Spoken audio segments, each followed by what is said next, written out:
What other studies have shown recently over the past couple of years is that the consistency of your sleep-wake times is actually more important than the quantity up to a certain. I mean, we still want people to get over 6 hours. 6.5 is, or over that.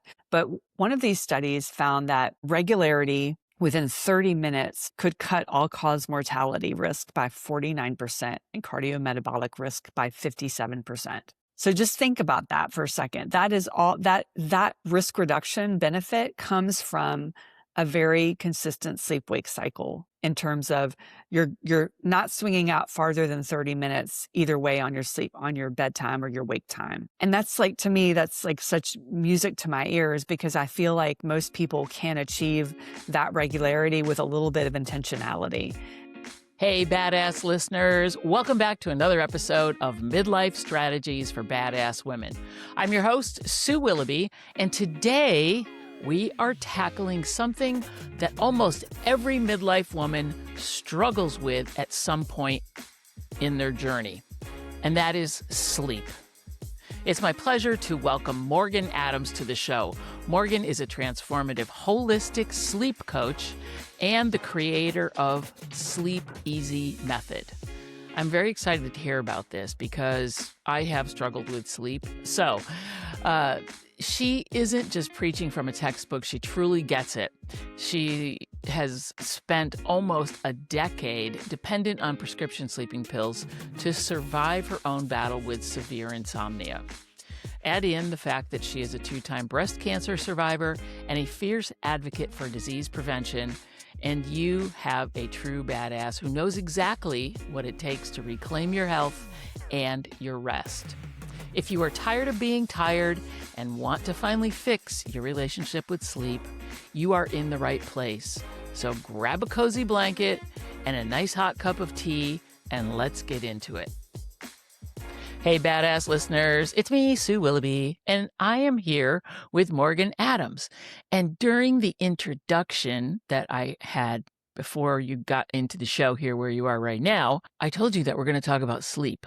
Now, I don't want you to doze off and get too cozy during this episode, but I want to bring Morgan Adams on the air and have her talk about how we can get better quality sleep as midlife women, because it's really important and it can be very devastating to our nervous system, to our health, to so many things. So, hey, Morgan, welcome to the show. Hello, Sue. I'm so glad to be here talking about my favorite topic ever. It's one of my favorite topics too, and I love a good nap. So, good. So yeah, as midlife creeps into our journey of our whole life spectrum, we do tend to have a lot more sleep interruptions. And some people, I think, you as one have had kind of chronic insomnia, it sounded like. Yeah. So tell me a little bit about your journey, your sleep journey, and why you decided it was important to help others. Sure. Well, my insomnia experience was actually about 20 years ago. So that was in my mid-30s, sparked by a relationship issue that I won't go into. That's another show. That's a whole other show. But I had what is called sleep onset insomnia, which is just a fancy way of saying I had trouble falling asleep. So I would lie there for like 1 to 2 hours, waiting for sleep to happen. Didn't happen. And after a few months, I got really frustrated. And I went to my primary care doctor and I said, I can't fall asleep. And I was given a prescription for Ambien, which is a very, well-known, popular sleep aid. Now, at the time, I was in pharmaceutical sales. So the whole prospect of having a pill prescribed to me was absolutely no big deal, because that was sort of like my currency. Yeah. So I just, I didn't question the doctor. I was just like, well, okay, let's go. I'll take this. And yes, it did work as advertised. I did become very sleepy. Now, we could argue, was I just unconscious, or was, there's a whole debate there. But in any case, I did seemingly fall asleep faster. However, I did have a lot of next day side effects, grogginess, trouble concentrating. Um, but I just gritted it out for like, 7, 8 years of taking the pills. And fast forward, several years later, I got into a relationship with a new fellow who incidentally is my husband now. So it all So ended up apparently that worked out. that Yeah. worked out well. So, but in that early phase of dating, he said to me, when you take that pill to sleep, you kind of become a zombie and it freaks me out a little bit. Uh, And I was like, wow, okay, yeah, I think it's probably time to get off these pills. And so I took matters into my own hands, which I don't recommend anyone trying to do when they're getting off a medication like a sleeping pill or a psychiatric medication. But because I have a lot of determination and grit, I was able to get off the pills. And then I slept pretty well for many years. I don't know how well I slept. I didn't have a sleep tracker or anything, but I was, not struggling with falling asleep, which was, marvelous. And then March of 2020 happened. And then, we collectively had this thing happen. All of us together, we were experiencing a lot of not knowing what was going on, a lot of just what's happening in the world. And my sleep started to decline a little bit. And I got pretty worried because I did not want to go down that insomnia path again. So I started to Google, how to get better sleep and researched and figured out, okay, here's the things that I need to start doing. And my sleep started to improve. And I was like, this is pretty cool. I'm really happy about this. And I started to just post organically on Facebook. There was no business here at this point, but I was sort of like, I'm having trouble sleeping and here's what I've been doing. And it seemed like a lot of women in my circle were like, I'm having trouble sleeping too. And these tips are really helpful. And so this was 2020. And then just kind of briefly before that, I'll just kind of mention I had a breast cancer experience in 2018. And that was very, very important in terms of helping me understand that I wanted to really change my career path and help women with their health. So that was always kind of simmering, since the diagnosis. And then once I figured out how interesting sleep was and how other women were having trouble sleeping, it just hit me like a ton of bricks, Sue. And I was like, I need to become a sleep coach for women. And I remember telling my husband that we were taking a walk, and we both remember exactly where we were when we were taking that walk. And when I told him, he's like, you found it. That's what you've got to do. And yeah. so, okay, it's one thing to say I want to be a sleep coach, and it's another thing to actually do the damn thing. Right. So I had to figure out how to do the thing. So I ended up, getting certified as a health coach and then doing several sleep coaching certificates. And then I was off to the races in 2021 with the sleep coaching practice. So it was a roundabout long way, but I think that in many ways, I'm like a lot of other practitioners who have kind of a pain to purpose story. Like they struggle with a certain issue, they figured it out, they studied it, and then they turn that into a career of helping others do the, similar things. So Yeah, I think you're absolutely right. We do that if there's, like you said, a pain to, there's something that we have been struggling with. We figure out how to work with it or work, around it, and then you want to bring that to other people. Absolutely. Well, I love that you were able to find something that A, you were passionate about, B, that helped you, and C, that you knew that you could use these tools to help others with their sleep. So, why do you think midlife women, especially, struggle with sleep? Does it have to do with menopause, or are there other yeah. factors at play here? Well, there are three main factors that we could put in three different buckets. Number one is hormones. That's kind of the obvious reason. Our Those estrogen is, nasty I know hormones. those hormones, we're just losing them. So the estrogen and the progesterone, losing those really affects our sleep. So the estrogen helps us with temperature regulation, with blood sugar management. It helps us with serotonin production, and that serotonin converts into melatonin. So when we lose that estrogen, our sleep can become more fragmented at night. And then our progesterone is working on the GABA system. So our progesterone is sort of like that chill pill that Mhm. helps us with anxiety. So when we lose that, that's when we sometimes see a little bit more anxiety, a little bit more trouble falling asleep. So the hormone piece is one pillar.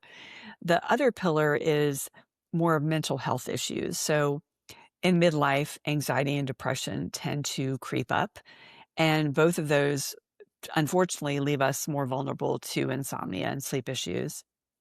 And then really the third bucket is what I call sociocultural. And that is essentially think about the point of life, 40, 50. You're kind of like in the sandwich generation. You've probably heard that expression before. Um, Essentially, you may have children at home that you're responsible for taking care of, maybe teenagers or younger kids. People are having kids later these days. So you could have that going on. And then on the other side of the spectrum, you could be having a situation where you've got older parents who need help getting to appointments and grocery shopping for them.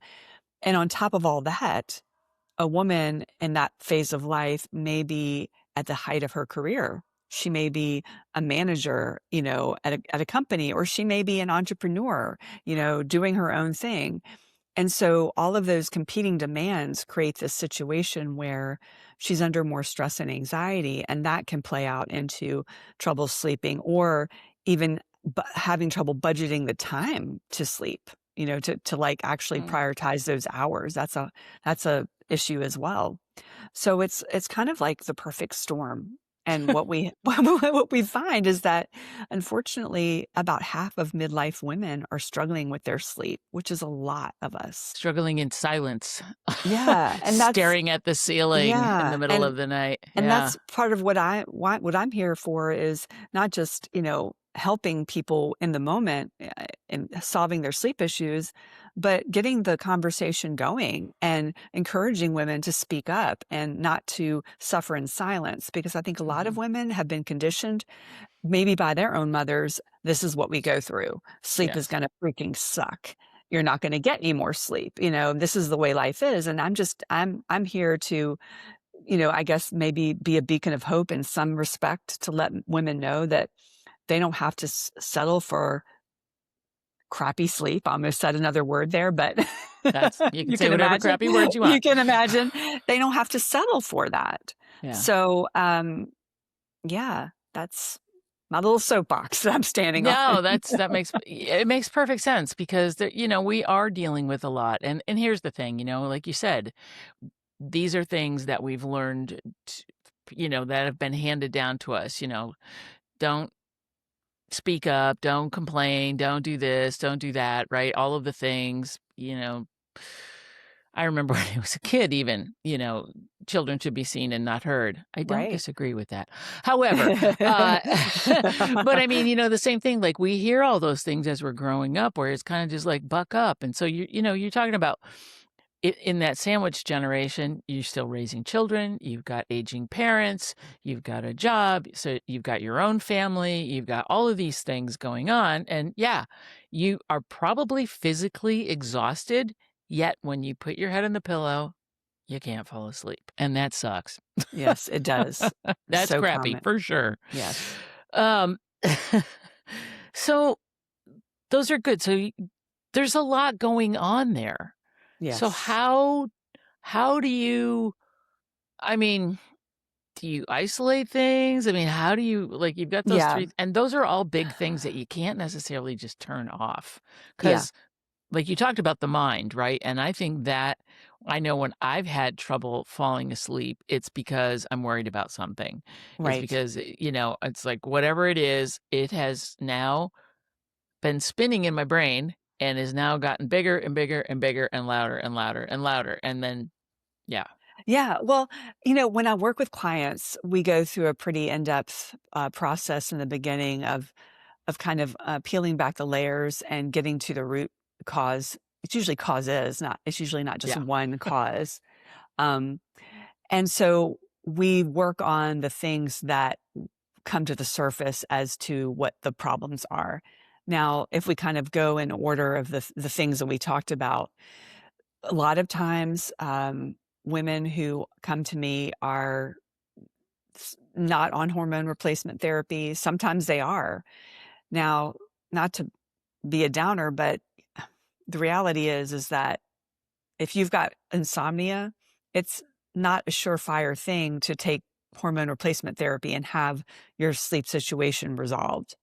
For many, like I've even talked to my own hormone practitioner about this because she knows I'm a sleep coach, and so we've talked about this. And she said in Yeah. her experience with her patients, about a third of them may have some great sleep improvements on hormone replacement. But a lot don't. I don't know the exact percent. I'm just kind of guesstimating here. But Mhm. essentially what I'm trying to say is having hormones supplemented can be a great move in the right direction, especially if you have like vasomotor symptoms in terms of hot flashes and night sweats. That estrogen can be extremely helpful in nixing those symptoms, and that can help you sleep through the night. But it's not all. I've just seen so many women who have already done the hormone replacement. And of course, I've got a biased group because they've already, been there, done that. But I think it's, I'm not here to sell HRT, but I think it's worth a conversation with your provider. I think every woman deserves to have that conversation, whether or not Mm. she chooses to pursue that route or not. Um, and then we have the issue of the worry, and how do we manage that worry? And I want to give a really quick tip to people for having um who have those worries that keep them up at night, those thoughts. And it's called constructive worry time. And this is something that comes from cognitive behavioral therapy for insomnia, which is one of the things that I use in my own practice. And it's a very, very useful tool for people to do. And you don't need to buy anything to do it. There's no gadget. But essentially, what you do is you get a piece of notebook paper or a journal. If you want to be fancy, get a nice, cute little journal for yourself. And you draw a line down the center of the page. Okay. And you create two columns. On the left-hand side column, you label that worries and concerns. And then on the right-hand side column, you label it solutions.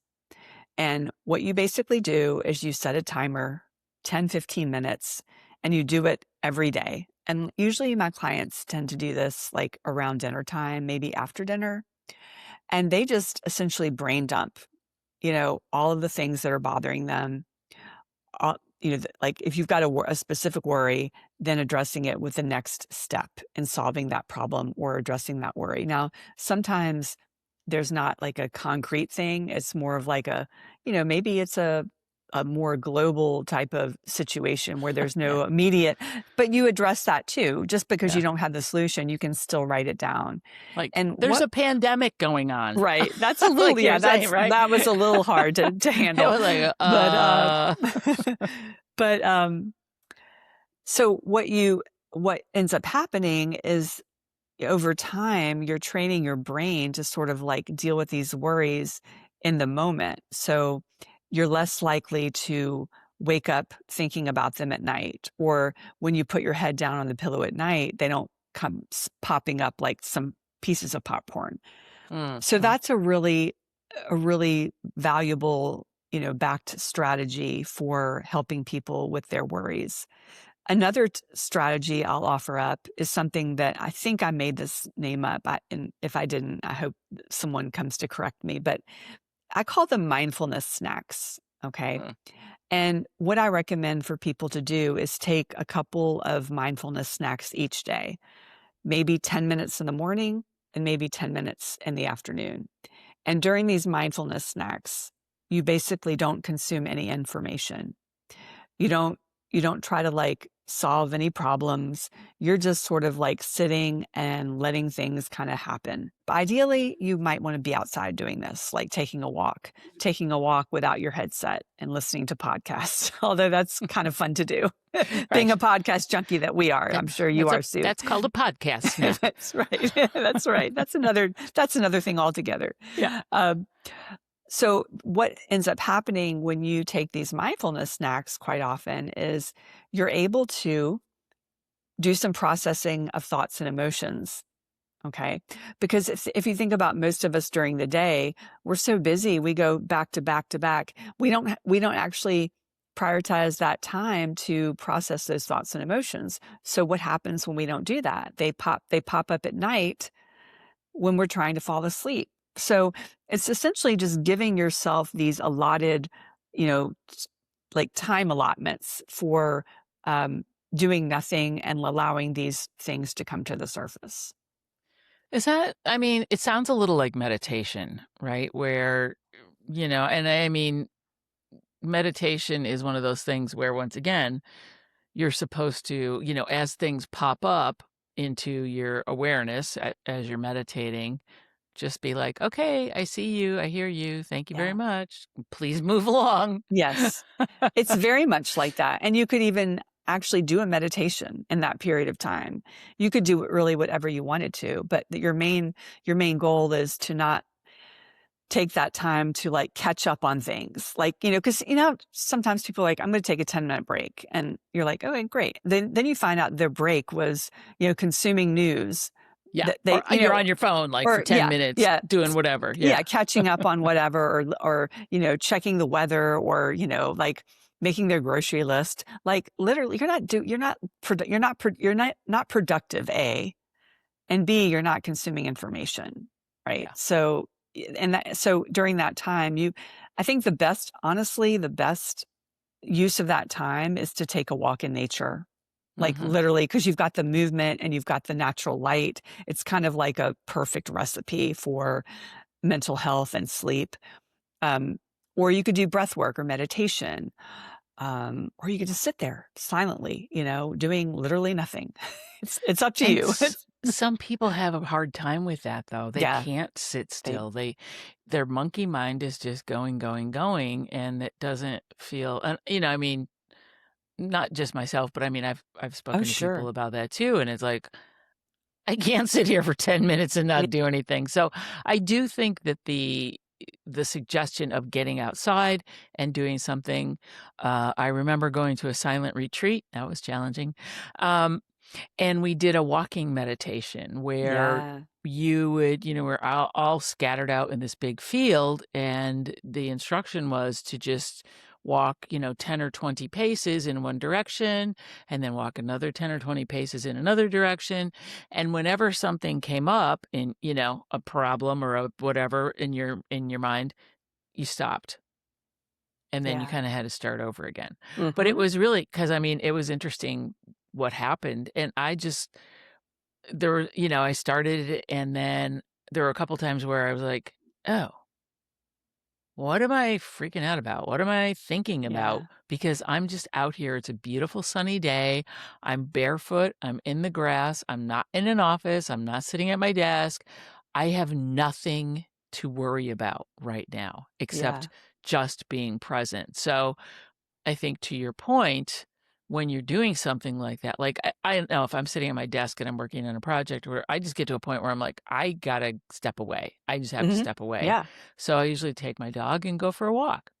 And I'm not thinking about anything except my dog and myself and, whatever else. And just trying to take a deep breath and look at the trees and look at the clouds or whatever, and it really does clear my mind. Yeah, it's incredibly therapeutic, and it's something that I think a lot of people just overlook because it's so darn simple and it's free. I think sometimes we just we try to like look for the fancy hacks and the devices to like get us to that place.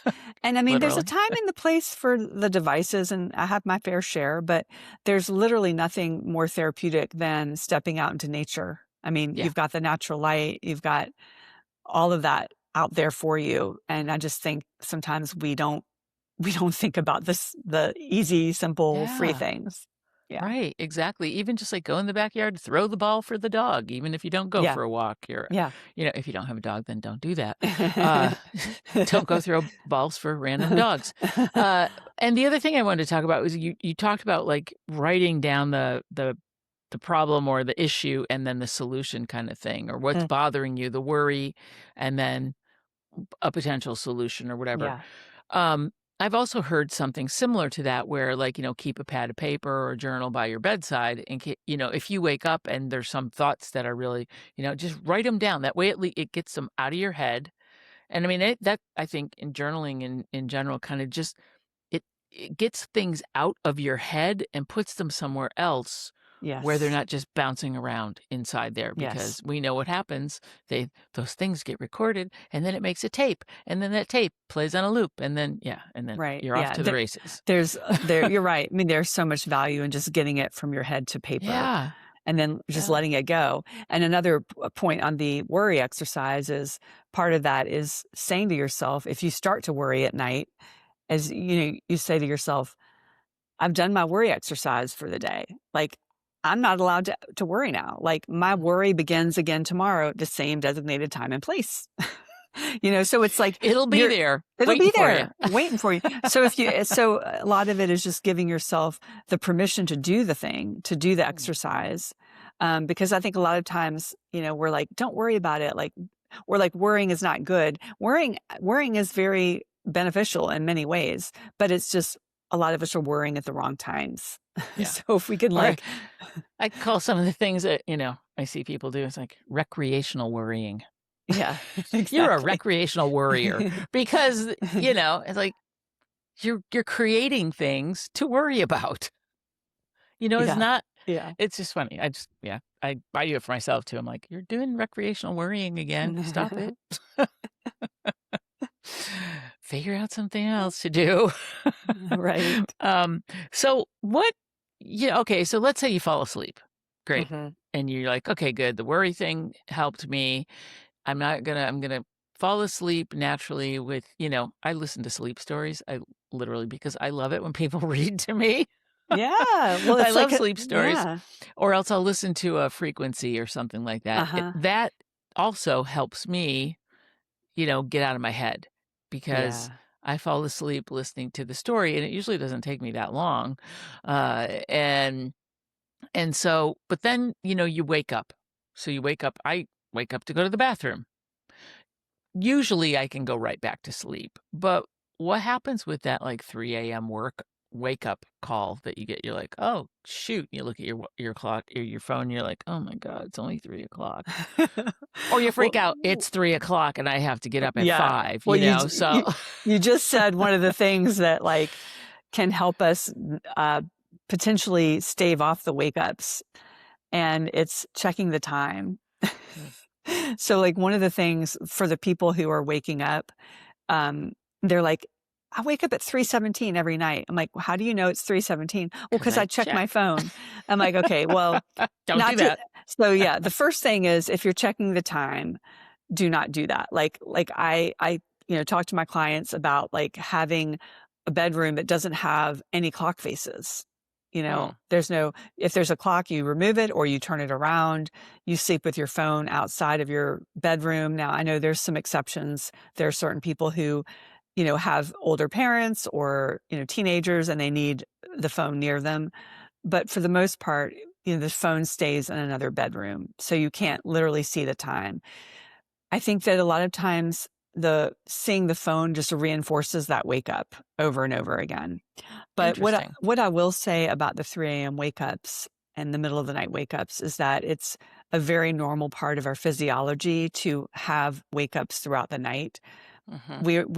We are not actually designed to like not wake up at all. We have like 5 to 7 sleep cycles that we go through each night. And after we've completed each sleep cycle, we have a brief awakening to scan for safety. And then Huh. we ideally go back to sleep. Well, the problem happens when maybe we wake up after one of those cycles and we get worried because we're awake. That's when the real shit hits the fan, right? Right. Because we start to like kind of ruminate. And what's really interesting about our brains is that our brains at 3 a.m. are not the same brains at 3 p.m. They're literally not the same brains because we're operating out of our amygdala, our emotional centers at 3 a.m. and our Right. frontal cortex is sort of like offline. So we're not in our rational frame of mind. So have you ever noticed that when you wake up and the things that you start to think about at 3 a.m. are like catastrophic things, like, doomsday. It's nuts. I do Yeah. it myself. It Interesting. happens to me and I'm like extremely aware of this. I'm Yeah. like, I'm very, very aware of what's going on. But sometimes my brain is like, okay, it's still happening. You're still going to have a little spiral here. That's Um, crazy. Huh. so, so there are things that you can do when you wake up. And if you can't, there's multiple things you can do. There is a free guide on my website for anyone to check out on 3 a.m. wake ups. But I will say that if you are lying there and you're really struggling with anxiety and you're tossing and turning and you're just becoming more and more like fraught with anxiety, it's just good to get up out of bed and like reset, go to another room, maybe read in dim light or do something very relaxing until you become sleepy again. And then you go back to the bedroom, right? That's one way of doing that. That's kind of coming from the CBTI frame of thought. Um, But the other side is that, if you're not like super anxious and you're just sort of like, okay, what do I do? You can use some different distraction techniques. There's different distraction techniques that can kind of help you take your mind off itself. And there are many of them. One of them is called cognitive shuffling. And Huh. so what you do with that, it's really simple is you think of a random word. So let's just say apple. So apple is a word. Then you think of all the words possibly you can think of that start with the word A. And then you move on to P. And then you move on to L and so on. So the idea is that you sort of get bored, and just like fall asleep because you're just sort of like, it's distracting you. Is that kind of Or like counting sheep? it's sort of like the souped up version of counting sheep because counting Right. sheep actually doesn't work, but Yeah. it's in the similar vein Yeah. as that. Or another Right. one that Interesting. I like I to use. like it though. You're like, you get bored with it. You're like, oh Yeah, God, I'm sick of thinking about words that begin with P and L and whatever. You know, yeah, it's you're interesting though. I yeah. like that. It's Yeah. basically a distraction technique. My favorite Yeah. one personally is called the mental walk. Oh, And what you do with that is you just imagine yourself taking a mental walk somewhere, and it's an actual walk that you take every day and that you're very familiar with. So hmm. like if you have a dog, you literally go step by step. I'm leashing up the dog. I'm opening the door. Oh, there's a bush by the front door, off to the side of my house. Then I'm going to turn this corner, and you're getting really specific and granular about the Mm-hmm. walk. And Hmm. so that's another way to kind of distract yourself. So it's essentially getting your mind off of itself that can be helpful for a lot of people. So just want to offer Crazy. that up because there's not like one right thing because people are like, what do I do? And I'm like, well, Yeah. there's essentially a menu of things you can do. There's not like one right way to do it. Everyone has their own personal preferences. Some people love to get out of bed and like go do something else. Some people are like, oh, I'm not getting out of bed because my bed is really comfortable. Yeah. you know? Can you Um, like sit up in bed and maybe sh- read, or is it better to leave the room and go to a different space to kind of break that? Yeah, well, ideally, it's better to go to a different space, but there Mhm. are situations for a lot of people where it's not conducive maybe to go to another space, and it's a different technique altogether, but it does involve sitting up in your bed and doing something. Um, Okay. so that's definitely workable too. A lot of it depends on like, do you have a bed partner? Like how much would they wake up if you Right. sat up? And there's so many like little different situations that can play out there. What about okay, a couple things I want to talk about. You talked about sleep cycles and how it is natural that we go like down into REM sleep and then we come back up, and your body has to kind of reset, and or your mind is sort of going through this cyclical thing during the night. And there are, we all have these fancy watches now mostly, right? That have like sleep trackers on Yes. them. What are your thoughts about that? Is that a good thing? Is it a weird thing? Yeah. Is it like, Well, my oh, thoughts are always evolving on that yeah. because I have a couple of sleep trackers myself. Well, actually I have three, if I have to be Mm. on, I'm being honest. I've got a Whoop, an Aura, and then there's the 8 Sleep mattress pad has an Oh. embedded tracker inside the mattress. So you're not So wearing any. it's something that's on your bed, under It's your on your bed. sheets, like you're just kind of, Yeah. and it knows It's, like when you're tossing and turning, and it yeah. knows what It's cycle of sleep you're in. Yeah, That's wild. I've it never is heard of it that is pretty before. wild. I don't know how they Wow. do this, but they're very, very advanced Yeah, technologically. But, what I I will want say that. is that having used 3 trackers at once, you often find that the data is very contradictory from one to the Mm, other. And that does make us wonder, okay, how right? accurate. So I don't, for those listening, don't do what I do. Like, don't use 3, that you'll drive yourself crazy. And in fact, Like, you I got the actually, Aura ring on, I'm yeah, laying on the thing, I got this yeah, other my watch, yeah. I'm actually probably going to disengage from trackers for a brief period of time, Hmm. just to see, because I think it's really, I mean, I'm kind of past the point of like getting too worried about my sleep, but there's this really strange phenomenon that happens to most people when they see they don't have a good sleep score. They start getting really worried about it, and I they was just start, gonna say, one more thing to worry about, yeah, right? it's like, oh my gosh, what's wrong? And then they start almost having a self-fulfilling prophecy, right? So Yeah. they wake up, they feel good, la la, they're making their coffee, walking their dog, and they look at their tracker and they're like, "Oh no, I slept terribly." Wait a minute, you just said you felt good. Like, the bottom line here, Sue, is Yeah. when you are using a sleep tracker, what has to be prioritized is how you feel about your sleep in the morning, Right. and go with that, and don't get too wrapped up in the data. So the sleep trackers can be useful for certain situations where maybe you're like trying to kind of figure out an issue and you discover, oh gosh, well, when I have alcohol past this time, my sleep gets really messed up. So if you can look at that data and you can make behavioral changes based on that data, that's actually a really good use case scenario for using a sleep tracker. So it's all about how you use the data. If you don't Mhm. use the data, what's the point of wearing one, right? For the people, like the people who I work with, honestly, are like, tend to be a little bit more anxious about their sleep and their metrics. So if they want to use a sleep tracker, I don't try to like talk them out of it. But what I will propose to them is like, could you potentially wear your sleep tracker and either not check it until the evening or check it weekly so that you're looking at the trends and not like the daily headlines? I think that approach, especially the looking at it weekly, I think is a very smart way to do it because you're not emotionally reactive to the scores.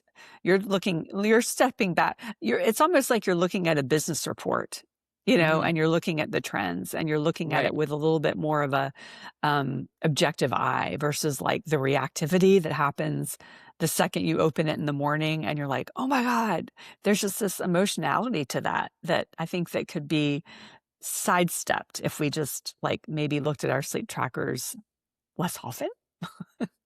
Well, and that brings up a good point. I mean, it's the same thing with weighing yourself, right? If you Yes, step very on the much. scale every single day, it's going to fluctuate. Yeah. You may gain a pound, you may gain 2 pounds, and then the next day, they're gone, and maybe you lost another pound. And so it's just like you said, it's over time. Everything is, or the stock market. You don't look at that stuff every day because it's going to Right. make you nuts. Because Right. it's a longer game. It's not an individual thing. So that makes a lot of sense. I totally get that. Yeah, that's cool. Um, I know you said you don't want to. Is If somebody wanted to do the sleep tracker thing, is there one that you feel, when you said that the data was very different between the 3 Yeah. types, Is there a Yeah. type of sleep tracker, not necessarily a brand or whatever, but that you felt gave the most accurate? I Well, don't know. Or the how do you general tell? yeah, the general consensus, I mean, they're getting more sophisticated, and Mhm. they're really good actually at giving you the correct time that you went to sleep, that you woke up, how much time you slept. Uh-huh. They're not super accurate at this point with the stages of sleep, like the light, the REM, the deep. They're about 70% accurate mostly. So you can't really get too wrapped up in that. A lot of people get very, very emotional about that. Like, oh my God, I got 10% deep sleep. Well, okay, you're also 55. Okay, like your deep sleep does actually start to peter out a little bit during midlife. So, Interesting. like, just Yeah. so that everyone knows that you hear that deep sleep should be 20 to 25% of your night. It's all fine and dandy, but that's based on like healthy young adults. Huh. So, like, don't compare if you're 50 and your 50s, do not, like my client did last year, compare your sleep data to your 23-year-old child. You will lose every time. Just forget about it. Don't do it. But generally speaking, most people in the sleep profession do come to the consensus that the Aura Ring is the most accurate in terms of the data and that accuracy. So when I am looking at all of my trackers, I usually find that Aura matches best how I feel. So that's kind of sort of like how I feel like I know that it's the most accurate.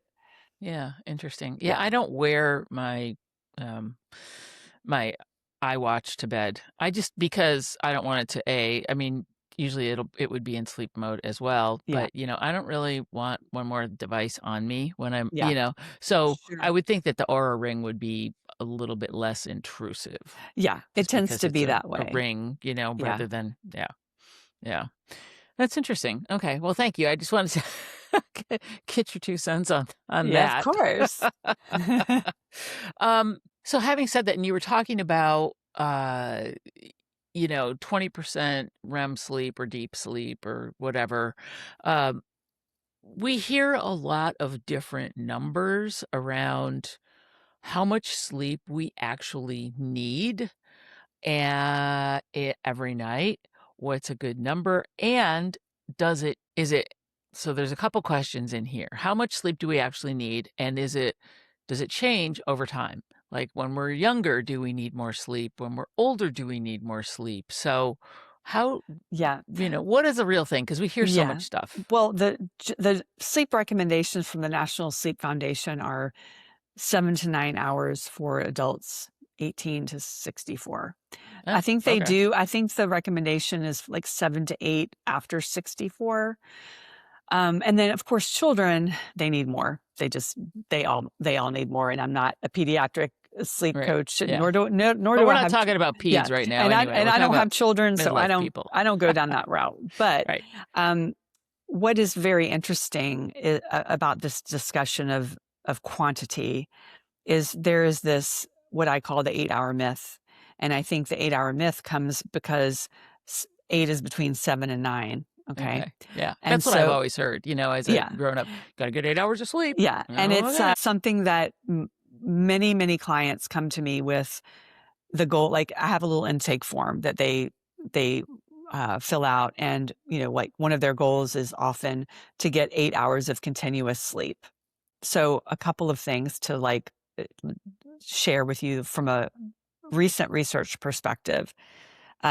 Number one, since we're on the topic of quantity, they did a recent study where they found the sort of the quote sleep sweet spot in terms of how much or how fast we're aging according to how many hours we're getting.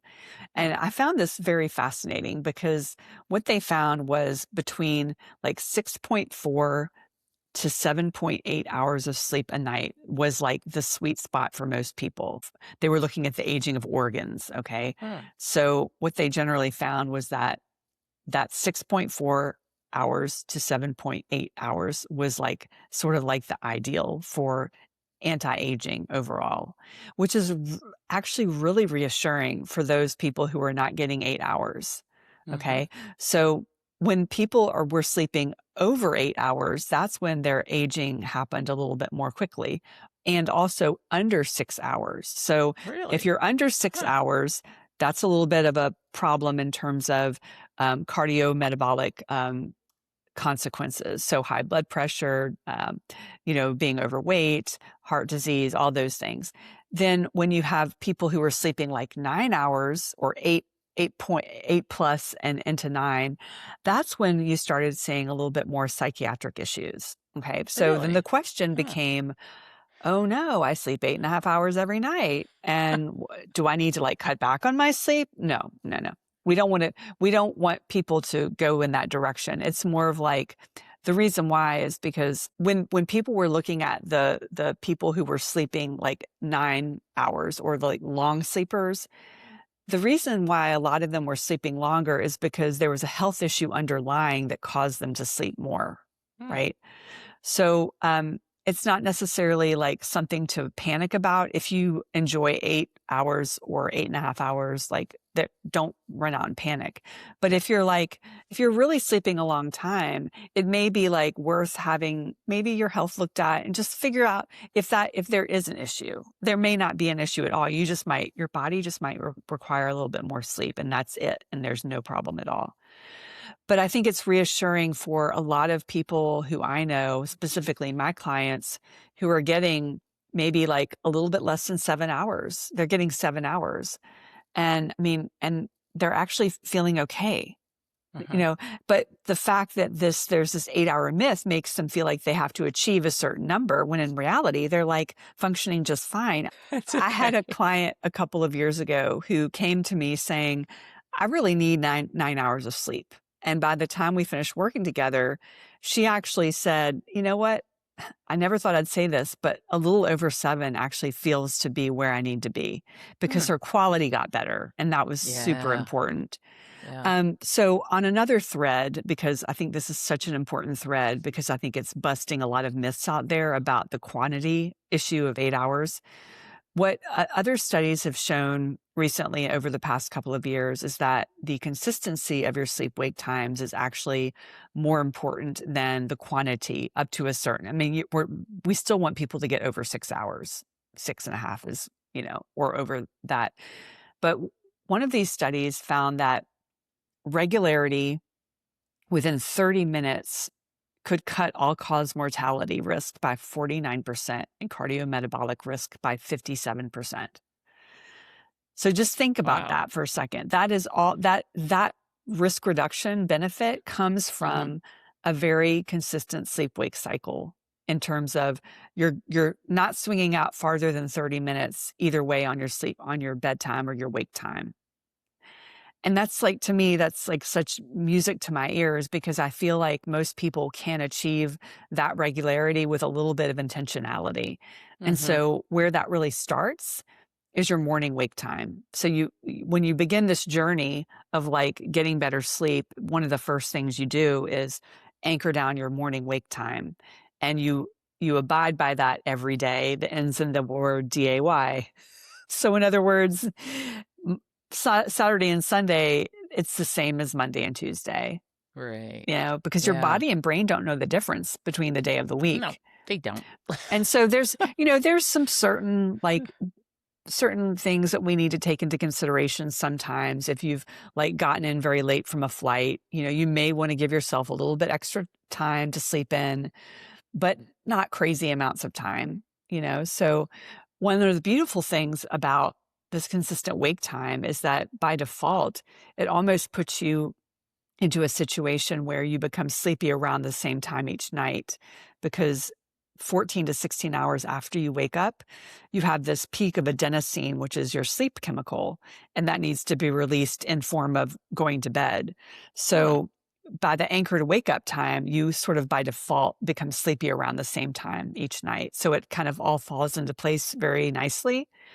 So I just want to throw that out, because Yeah. I think moving forward, Sue, we're going to find that our public health conversation and guidelines about sleep are going to start changing in terms of like the number of hours needed, and it's going to be more like, okay, let's talk about consistency recommendations, which I Yeah. think is awesome.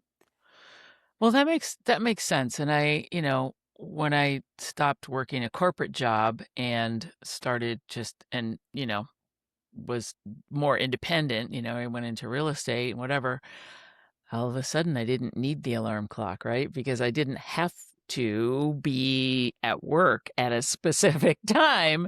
So then I was like, oh, I'm just wake up whenever.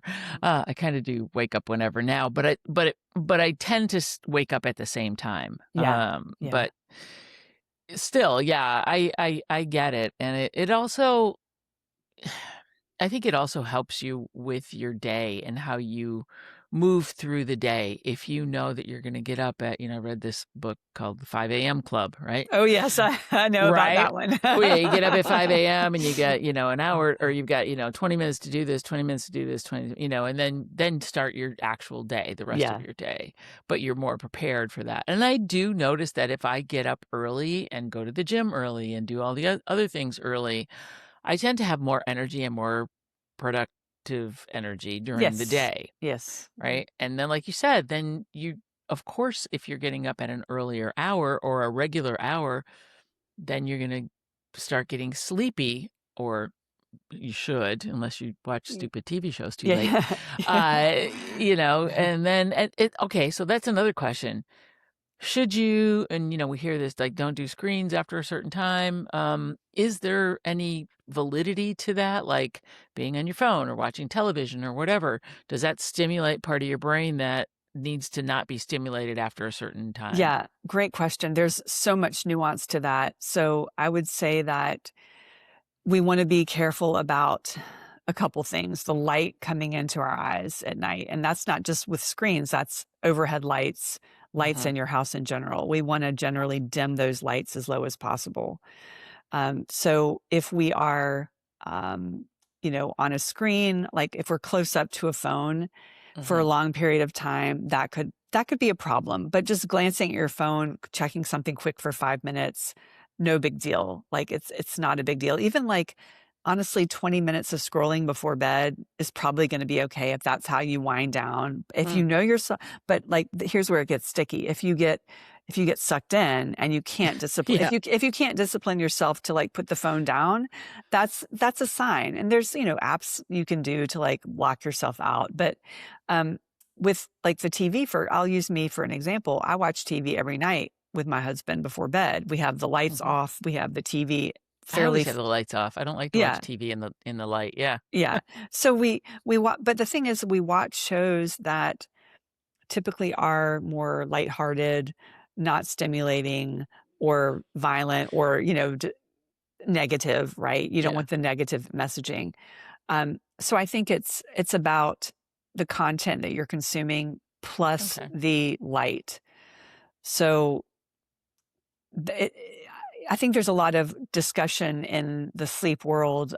People are very like militant about against screens, and they're like screens are the enemy, and it's like, not necessarily. It's all about like the nuance and how you use it, for how long, what are you consuming, like, but I would Yeah. not, here's what I would not do. I would not take the phone into the bed and scroll in bed, because Uh, what you're essentially doing is you're cutting off your sleep opportunity time. Like you're basically saying to yourself, okay, I don't think I need this extra 30 minutes. I'm going to give it to my phone. Like, don't do that.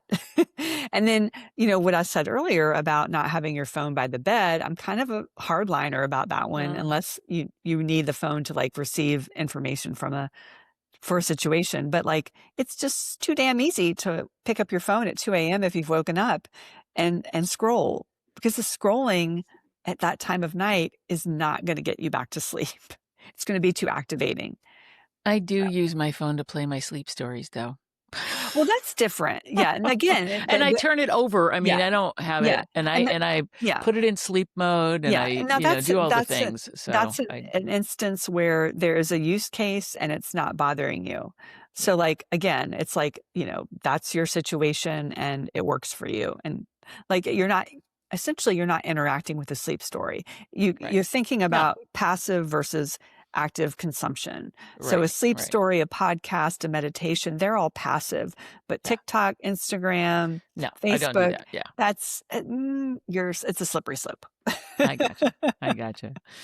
Wow. Okay. We've packed a lot into this We episode sure have. and woo! I'm exhausted. I have to go take a nap. Okay. So I do love a good nap though. That's I'm good. a disco Good. napper. You know what I mean? I used to call it the disco nap because when I was younger, I would go out at like 11 o'clock at night, and I'd have to take a nap before I went out. I love that. And so, so I call it a disco nap. But I'm one of those people, fortunately, that if my body's like, go lay down, I'm like, okay, I hear you. I can go lay down, and I feel it. I go down, boom, I rest as much as I need to, and then I come right back up. It's usually 15 to 20 minutes. That's perfect. Yeah, and then I That's wake up and I'm perfect. like, "All right, I can Yeah. carry on." Yeah, Sounds like you've mastered the art of the nap, the Sue. disco nap. Yes, I I love that. have. Some people can't do that though. They're like, "If I No. go down, I'm down." I'm like, "Oh, Yeah, well, I can't okay, do it. yeah." I Yeah, can't nap. I'm just I'm no. happy about that because sometimes I do just get, I feel my Yeah. body is just like, "Okay, you need to recharge." And I Yeah, listen. I'm like, "Okay." it's a great way Yeah, to recharge it. yeah. Good for you. Thank you. Thank you. So speaking of recharging, so as we're wrapping up here, I mean, because there's so much that we could dig into. And I hope that, people have gotten enough information to start being curious. And I'd love it if you could just give me like a couple of, or a closing thought from you to help people on this sleep journey, and then how people can get in touch with you if they're Yeah, curious about your sure. work. Sure. Well, I would say start with the basics. Start with the consistent sleep wake time. Start with morning light. Start with moderate exercise a few days a week. That has been shown consistently in multiple Huh. studies to help with deeper sleep in midlife. So, like, if you're not getting the moderate exercise, start on that. Like, and obviously, I mean, exercise has been talked about so much, and it does so much more, but sleep is often one of those things that people don't think about when it comes to benefits of exercise, and it's been documented again and again. So, three main take home points for getting a better sleep, off to a better sleep journey: consistency, morning light for 10 minutes upon awakening, and then the moderate exercise. When Um, you say morning light, what does that yes. you mean? Yeah, it helps our body and brain understand the day has started, and then all of these bodily processes start along with it. So we have something called this suprachiasmatic nucleus in our brain. It's a tongue twister, Yeah. or the SCN. And so we've got this master clock, the SCN, and it is connected to several other circadian clocks all over our body. So the goal is to get those smaller circadian clocks synced up with our main clock. And how you do that is by doing the morning light. So it's like syncing your cortisol and melatonin patterns up Mhm. accordingly to get better sleep. And so the practice of doing this is, I think it's gotten overly complicated when you get on social media, because people are like, what about this time and how long? And basically just think about this. This is sort of like my general guideline is, as soon as possible after you get up, try to go outside without sunglasses and be exposed to morning light, literally outside, not looking through a window, because you're not Mm. getting the same benefits. I Mm. literally go from get up, pour the coffee. Yes, I drink coffee on an empty stomach. Me My too. my body can handle it, and that's really all you need to do to get the benefits of the morning light. It happens pretty quickly. Yeah. So, that's what I mean by If the you're in a morning warm light. climate, that sounds like a great idea. Yeah. And It also this time of year, I mean, the days are longer. So yeah. most of I live in the Pacific Northwest. It's not always sunny out. So you don't have to see the sun. You get benefits just from the natural light. You don't have to, like, see the sun rising or anything like that. Okay. All right. Well, Yeah. those are good. Those Um, are very good tips. And yes. how can people get in touch with you? Yes. You can go to my website, morganadamswellness.com. I have a free guide all about 3 a.m. wake-ups. I have a consultation link if you feel like you've got a deeper sleeper issue that you want to sort out and maybe get help with me. You can schedule a consult. And then I'm active on Instagram. That's like my only social platform that I'm really Okay. on. And that handle is morganadams.wellness. Come into my DMs, say hello. Don't be a stranger. I love talking about sleep and nerding out on it. I love it. So, don't be a stranger. And all of those links will be in the show notes, so feel free to reach out to Morgan and get in her DMs, as she said.